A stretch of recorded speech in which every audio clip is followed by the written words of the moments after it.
Corporal Jesse Thorson. Did you see him? Yes. Hello, Ron Paul.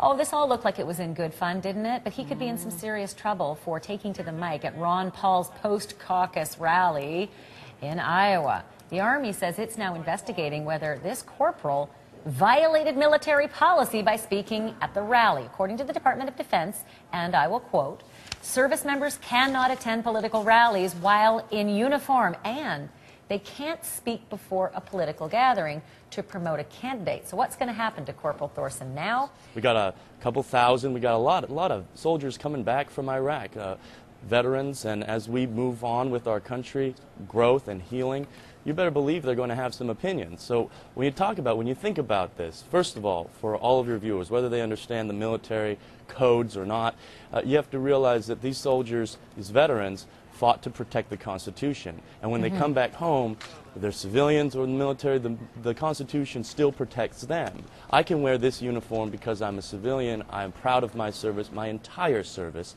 So my entire uniform is what you see, and I'm very proud of that. So when we talk about moral issues, don't ask, don't tell, or drones, or endless war, Bradley Manning, or any sort of issues that really do affect our national dialogue, I think veterans should stand up and be very proud of their service and talk about it. Do they know their rights? And I'm not going to suggest for a minute you know everyone's training, but for Corporal Thorson, he looked like he was having a good time and may have done this somewhat innocently. I'm not going to suggest there's mens rea here, but do service members typically get briefed on what they're allowed to do and what they're not allowed to do when in uniform or when on active duty?